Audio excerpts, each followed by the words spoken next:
Hi மக்களே, welcome to Anandhi viral updates. வீடியோக்குள்ளே போகிறதுக்கு முன்னாடி வீடியோவை லைக் பண்ணுங்கள், ஷேர் பண்ணுங்கள், சப்ஸ்கிரைப் பண்ணுங்கள். பாக்கியா இனியா கிட்ட என்ன நடந்தது ஈஸ்வரி பாட்டிக்குன்னு கேட்டு தெரிஞ்சுக்கிட்டு வேகமாக வெளியே வராங்க. வந்து பார்த்தா அந்த 3 பேர் மறுபடியும் அங்கேயே நின்று நியாயம் பேசிகிட்டு இருக்காங்க. பாக்கியா கோவமாக போய் கேட்குறாங்க, உங்களுக்கெல்லாம் வீட்டில் வேறு வேலை வெட்டியே கிடையாதா? இங்கேயே ஆணி அடித்த மாதிரி நின்றுட்டு அடுத்த வீட்டு கதையை பேசிக்கிட்டு இருக்கீங்க. வேறு வேலை இருக்கா இல்லையா உங்களுக்குலாம்? என்ன பாக்கியா ஏன் ஒரு மாதிரி பேசுகிறேன்? பக்கத்து வீட்டில் இருக்கீங்களே, ரொம்ப வருஷமாக உங்களை தெரியுமே அப்படிங்கிறதுக்காக நான் கொஞ்சம் கோவப்படாமல் இருந்தால் நீங்கள் என்னடானே எங்கள் வீட்டில் நடக்கிற விஷயத்தெலாம் தலையிட்டுருக்கீங்க. பார்த்து பேசு பாக்கியா. என்ன பார்த்து பேசணும்? நீங்கள் எங்கள் வீட்டு விஷயத்தெலாம் தலையிடுவீங்க, நாங்கள் பார்த்து பேசணுமா? எங்கள் வீட்டில் என்ன நடந்தால் உங்களுக்கு என்ன வந்துச்சு? உங்கள் வீட்டில் நடக்குதுன்னு நான் வந்து பார்த்துட்ருக்கோமா? நாங்கள் எங்கள் வேலையை பார்த்துட்டு தானே இருக்கோம். உங்களுக்கு அப்படி இருக்கிறதுல என்ன பிரச்சனை? இப்படியெல்லாம் பேசாத பாக்கியா. ஏன் பேசக்கூடாது? என்ன சொன்னீங்க எங்கள் அத்தைக்கிட்ட? நாங்கள்லாம் ஒன்றும் சொல்லலை பாக்கியா. அத்தை வெளியே போகிறத பற்றி என்கிட்ட கேட்டிங்கல்ல, நான் பதில் சொல்லிட்டேன்ல. இப்போ எதுக்கு அதே கேள்வி எடுத்துகிட்டு எங்கள் அத்தைக்கிட்ட போனீங்க? அவங்களுக்கு என்ன பண்ணால் உங்களுக்கு என்ன? அவங்க என்ன பண்ணலைன்னா உங்களுக்கு என்ன? எங்களுக்கெல்லாம் ஒன்றும் இல்லை பாக்கியா. ஊர் உலகத்தில் என்ன நடக்குதுன்னு நாங்கள் சொன்னோம். ஊர் உலகத்தில் என்ன நடக்குது, உங்கள் வீட்டில் என்ன நடக்குது, இதை பற்றி நீங்கள் கவலைப்படுங்க. எங்கள் மாமியாருக்கு வந்து கிளாஸ் இருக்கிற வேலையை வச்சுக்காதீங்க. என்ன பாக்கியா நாங்கள் மட்டும் பேசின மாதிரி சொல்கிற?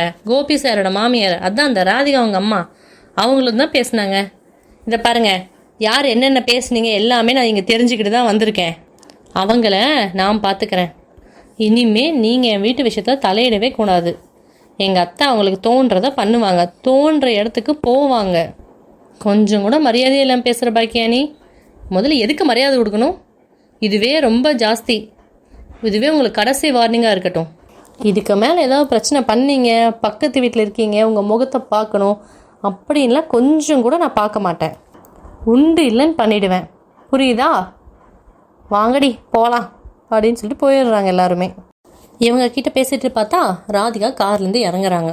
ஆஃபீஸ்லேருந்து வந்துட்டாங்க. பாக்கியா அவங்கள ஒரு நிமிஷம் நில்லுங்க அப்படின்னு சத்தமாக சொல்கிறாங்க. ராதிகாவும் என்னன்னு சொல்லி ஷாக்காக பார்க்குறாங்க. என்னாச்சு அப்படிங்கிறாங்க ராதிகா. உங்கள் அம்மாவுக்குலாம் வேறு வேலையே கிடையாதா? எங்கள் அத்தை இனியாவை காலேஜில் ட்ராப் பண்ண போனால் என்ன, வீட்டில் இருந்தால் என்ன, அதில் உங்கள் அம்மாவுக்கு இப்போ என்னங்க பிரச்சனை? இப்போவும் நீங்கள் சொல்கிறது என்னன்னு எனக்கு புரியல பாக்கியா அப்படிங்கிறாங்க ராதிகா. நேற்று உங்கள் அம்மா தேவையில்லாமல் அத்தைக்கிட்ட என்னென்னமோ பேசியிருக்காங்க. அவங்க என்ன பாக்கியா பேசியிருக்க போகிறாங்க? பேசியிருக்காங்கங்க, புருஷன் இறந்து 1 வருஷம் கூட ஆகலை, அதுக்குள்ளே ஊர் சுற்ற போகிறீங்களான்னு உங்கள் அம்மா கேட்டிருக்காங்கங்க. சேச்சே, எங்கள் அம்மாலாம் அப்படி பேச மாட்டாங்க. அப்போது நான் என்ன போய் சொல்கிறேனா? ஏன் மாமியார் என்ன பண்ணணும்னு சொல்ல உங்கள் அம்மாவுக்கு என்னங்க உரிமை இருக்குது?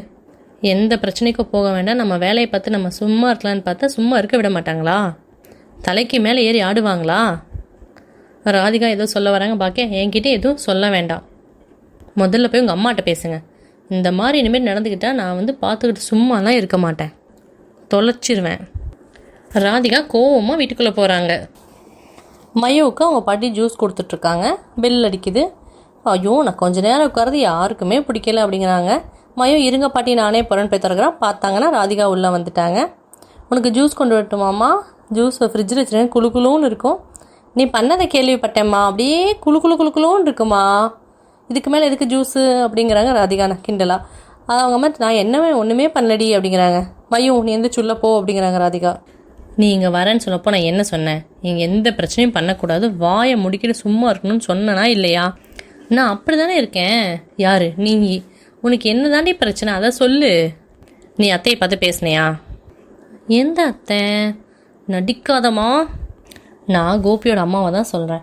அவங்கள பார்த்து நான் ஒன்றும் பேசலை. நடிக்காதம்மா. அவங்கள பார்த்து புருஷன் செத்து 1 வருஷம் கூட ஆகலை, யாராவது வெளியே வருவாங்களான்னு கேட்டியா? ஊர் சுற்ற போவீங்களான்னு வேறு கேட்டிருக்கேன். உன் வாய்க்கு வந்த மாதிரி பேசி வச்சுருக்கம்மா நீ. ஏன் மாமியாரை பற்றி பேச உங்கள் அம்மா யாருன்னு பாக்கியா என்கிட்ட கேட்குறா. பார்த்தியா உன் மாமியார் அவன் மாமியாருங்கிறா. அதை போய் கேட்காம இங்கே வந்து என்கிட்ட குதிச்சிட்ருக்க. பேச்சை மாற்றாதம்மா. அவங்க எங்கே போனால் உனக்கு என்ன, என்ன பண்ணால் உனக்கு என்ன? இங்கே பாரு அதிகம், அதெல்லாம் காலங்காலமாக நடக்கிற நடைமுறை தானே. புருஷன் என்ன குடும்பப்படுத்தினாலும் அந்த வாழ்க்கையை சகிச்சுட்டு வாழணுங்கிறத நம்ம நடைமுறை. அப்படி பார்த்தா அதை நான் மீறிட்டேன்ல. நான் வந்து அவரை டைவர்ஸ் பண்ணிட்டேன், இன்னொரு கல்யாணம் பண்ணிட்டேன். இதுவும் அதுவும் ஒன்றா? மாமா இறந்துட்டார், அவரை நினச்சி அவங்க மூளையில் முடின்னு கிடக்கணுமா? அவங்கெல்லாம் அதுலேருந்து வெளியே வரவே கூடாதா? நான் மட்டும் கேட்கலடி, அக்கம் பக்கத்தில் எல்லாரும் கேட்டாங்க. அவங்களுக்குலாம் தான் அறிவில்லைன்னா உனக்கு தெரியும்ல, நீயும் முட்டாள்தனமாக தான் நடந்துக்குவியா? ஒரு பொம்பளையாக இருந்துட்டு இன்னொரு பொம்பளைக்கு எதிராக பேசுறது ரொம்ப தப்புமா. ராதிகா கோவமாக எந்திரிக்கிறாங்க. எங்கே போகிற? அத்தைக்கிட்ட போய் நீ பண்ண தப்புக்கு நான் மன்னிப்பு கேட்க போகிறேன். எதுக்குடி இவ்வளோ நல்லவளாக இருக்க? எல்லா இடத்துலையும் பிள்ளைங்க தான் தப்பு பண்ணுவாங்க, பெற்றவங்க அதுக்கு உண்மையாக இருப்பாங்க. இங்கே என்னென்னா என் விஷயத்தில் எல்லாம் நேர்மாறாக இருக்குது. நம்ம அடுத்த வீடியோவில் சந்திக்கலாம். பாய். தேங்க்ஸ் ஃபார் வாட்சிங்.